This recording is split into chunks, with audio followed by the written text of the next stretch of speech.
Hello everyone, welcome back to my channel. I am Shelby. If you are new here, thank you for stopping by, and I hope that you will stick around. I do homeschool videos, blindness related, and just whatever else I feel like talking about. If you hear crunching over here, it's my little dog. Here, you want to say hi? Come here. It's my dog. His name is Pongo. He's not my guide dog. Say hi to the camera, Pongo. He's eating his food. So that's what that crunching is. So today is kind of a real and raw and a little bit rough video, emotional I guess, might be a more accurate term. It is my first birth story, but also dealing with, or also having to do with open adoption. So I'm checking the time because I don't want to ramble on forever. I know everyone doesn't have a lot of time. So I was 19, I ended up pregnant, and I was not married.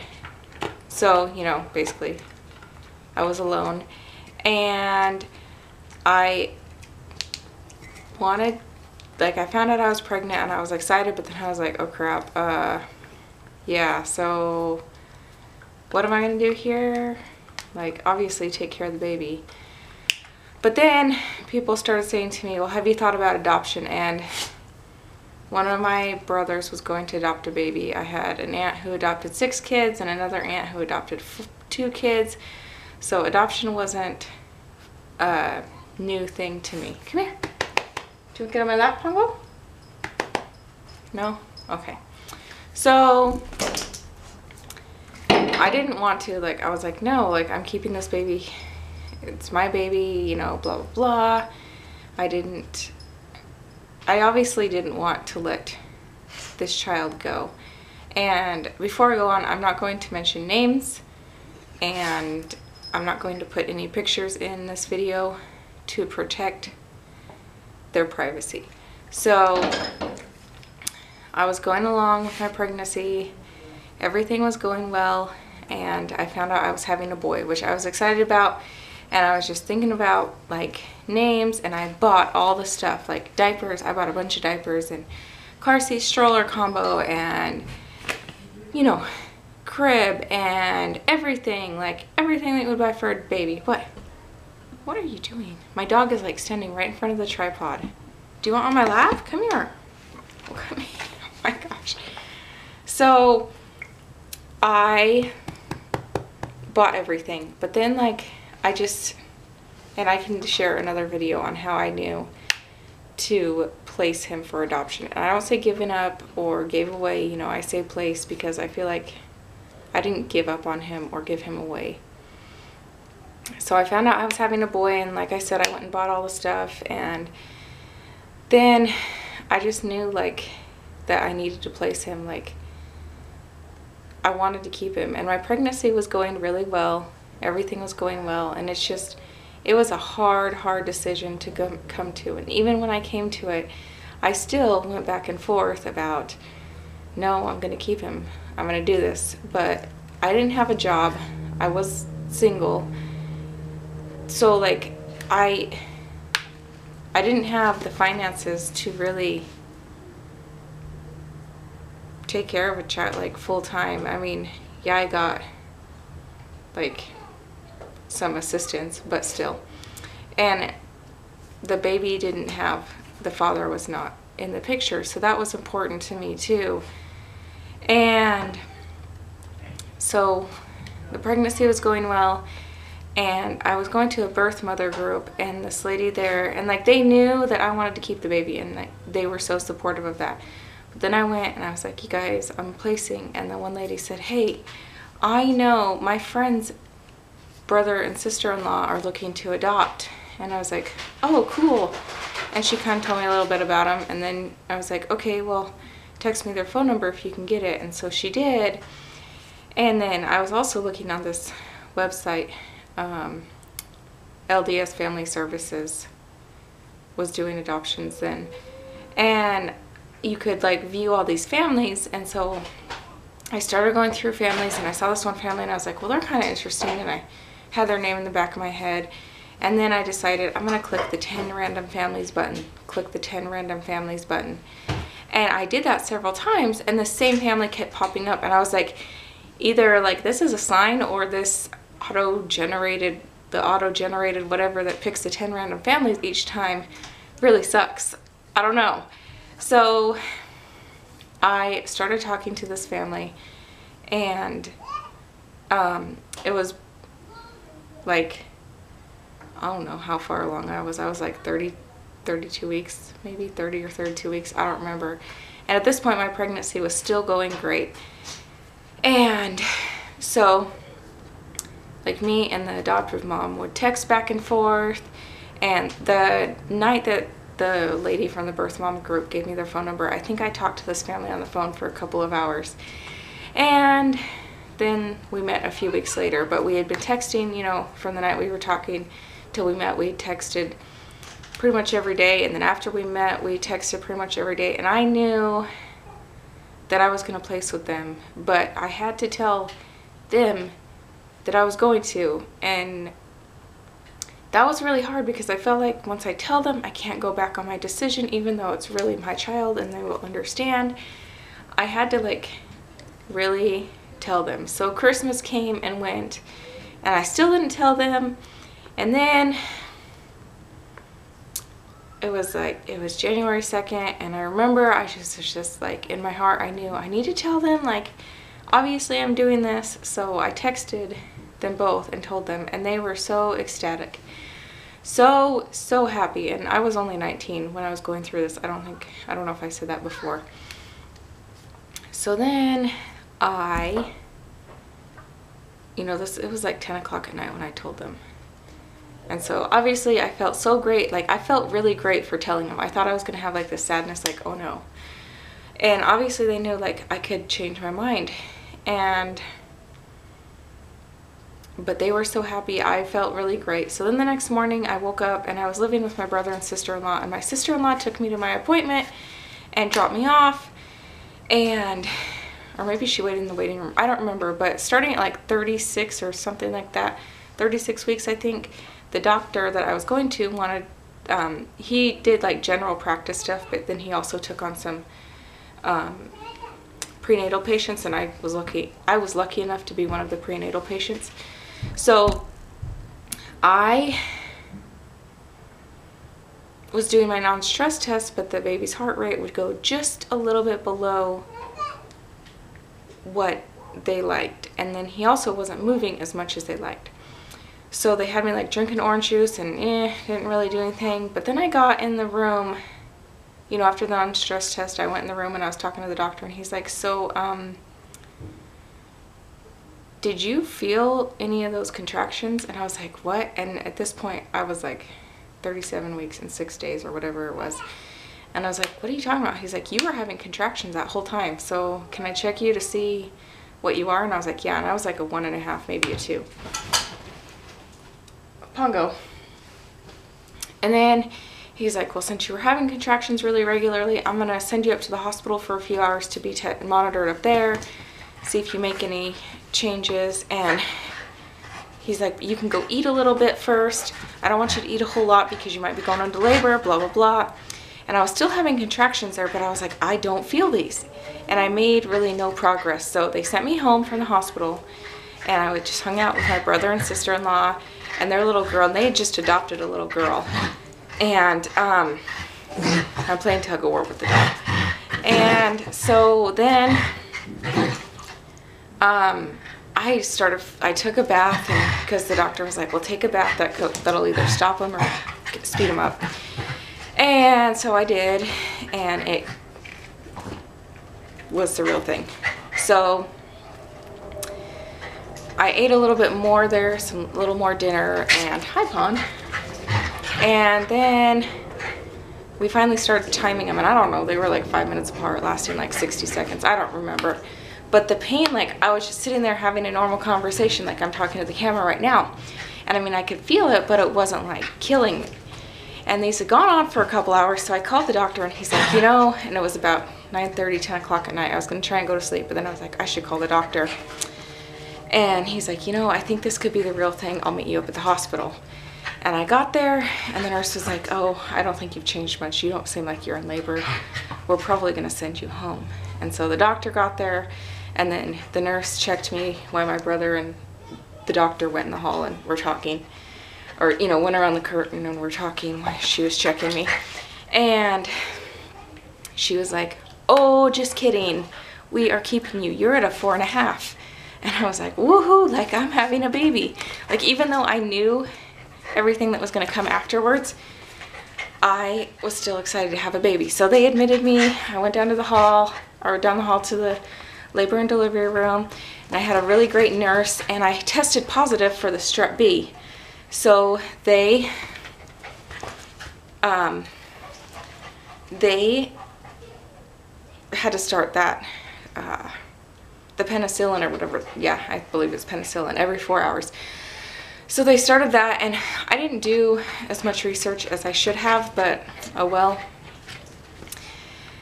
I should have, like, I wish in a way that I could have been up walking more, but I wasn't. And it was like 10 o'clock at night. My brother actually called in work so he could take me up there and be with me. And, Pungo. And so I just sat in the bed, well, whatever. And then I told the adoptive family, and they lived like 3.5 hours away, I think. And so like, okay, do you want us to come? Do you not? And then I was like, yeah, fine. You know, finally I said, okay, come. So they got there at like 1:30 in the morning or 2, or maybe it was later than that. I don't remember. And I had texted them and said no food whatsoever because they wouldn't let me eat or really drink. And so then my brother got there, and it was, you know, the middle of the night, and he's like, okay, I'm going to go home. And he was going to get his wife, you know, have his wife come, and he was going to trade off and, you know, stay home with their baby. Well, then, how long have I been talking? Okay, 10 minutes, about. So then he went home, and then they both came, and well, before he left, I was like sitting there just gripping the bed, but it wasn't like unbearable pain, like, oh my gosh, I'm gonna die. It was just kind of painful, you know. So I was gripping the bed, and they're like, do you want an epidural? And I was like, no, no. And then finally I gave in, and even though I didn't want an epidural, but at the same time, I don't know, I gave in, and I got one. And then my brother left after I got one, and then, you know, I couldn't get up. I couldn't feel anything. I couldn't feel contractions. And that's what I didn't like about the epidural, is I couldn't feel anything. And like, I couldn't even feel when I was having contractions or when there was pressure to push. It was, I wouldn't get it again. Anyways, but you'll learn about that in more of my birth stories. So then, my sister-in-law and my brother and my niece is only like a month and a half, almost 2 months old. So yeah, a month and a half when this happened. So they brought her, she was just sleeping in the car seat. And we all talked and hung out, and then my brother and the adoptive dad went for a walk, and they brought back food, and my brother was like, hey Shelby, I brought you this Reese's peanut butter cup because he knows I love Reese's peanut butter cups, and he like brought it to me, and I was like, oh, okay. And then I gave it back to him because I couldn't eat it. And I rolled over, and all the emotions of everything that was gonna happen, like, I knew I was having this baby, and he was supposed to bless somebody, and everything. I knew everything that was going to go on, and how great of a life he was going to have, and that I would still get to be a part of his life. But everything just hit me, and I just started crying, and like, they couldn't figure out what's wrong, and I'm just like, man, everything is hitting me. And so I cried for a little bit, and then the doctor came in, and he's like, I think you're ready to push. And he came in, he broke my water, and then like an hour later, he was like, I think you're ready to push. And I pushed for like an hour and 10 minutes, maybe just a little over an hour. I don't remember exactly. And when the baby was crying, they're like, feel right here, feel. And you could feel he had a whole entire head of hair. And my brother and sister-in-law and the adoptive mom were in the room. My niece was out in the hall with the adoptive dad, because she woke up in the middle of me pushing. So my brother ran her out to the adoptive dad, and so they put him on me, and they had to tell me every time to push because of the epidural. I couldn't feel. They're like, oh, you're having a contraction, okay, push, push, push. And I'm like, okay. And so pushed him out, and I was the first one to hold him and touch him, and you know, he was crying and so happy and healthy. And they took him and they weighed him, and he was 6'7", like 18.5 inches long, and just so healthy. And they gave him to me, and I got to hold him for a while, and the epidural wore off, so I finally got to get up and clean up and everything. And they took me and I held him, and they pushed me in a wheelchair to the postpartum side of the wing, and that was like the nicest hospital room ever that I've ever had.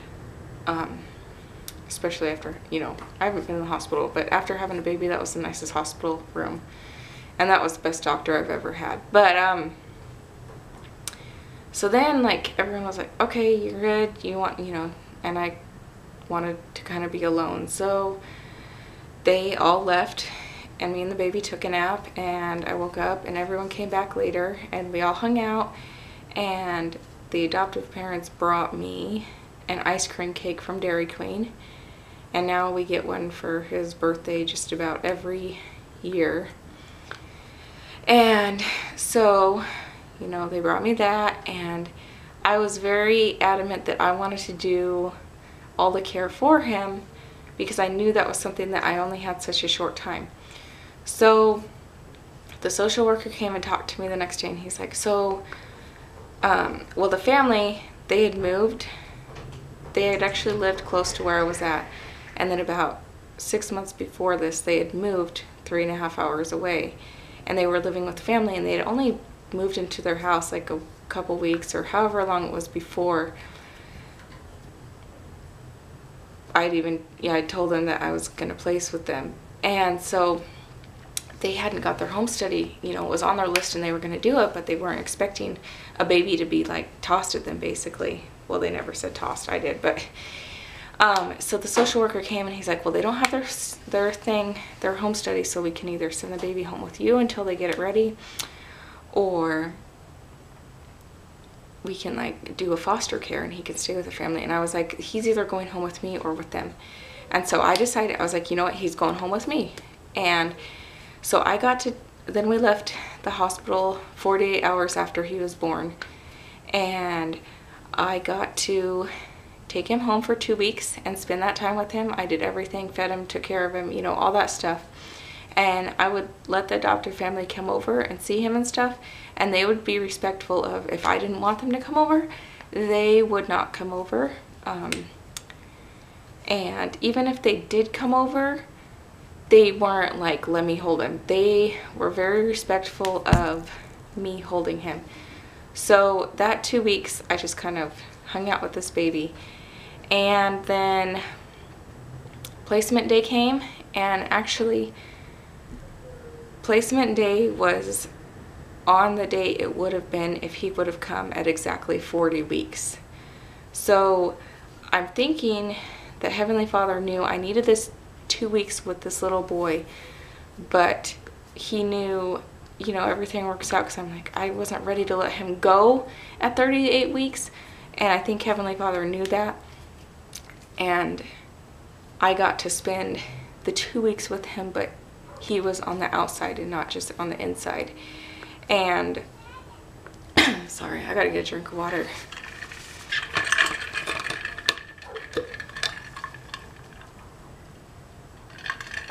The neighbor's dogs are barking over there or something. But so I got to spend that 2 weeks with him, and I did hold him a lot, just held on him, you know, loved on him so much. And I can't say if it made it harder or not to let him go, but placement day came. I got him all in a cute outfit, and we went to the Idaho Falls Temple Visitor Center, and that's where we had placement. That's where I had chosen to do placement, and they gave me a box, a little box, I guess you could call it, of nice things of him, you know, picture or a necklace with his name on it, and just different things like that. And we had placement, and they went home with him, and I went home, and it was so hard, like, to let him go, but I knew I was doing something that was going to bless another family, and I would be blessed for it. I didn't see how, like, I could see how they were blessed for it immediately, but I wasn't sure how I was going to be blessed for it because I couldn't see those things. And now, obviously, like, I have my own family. I have 3 kids of my own.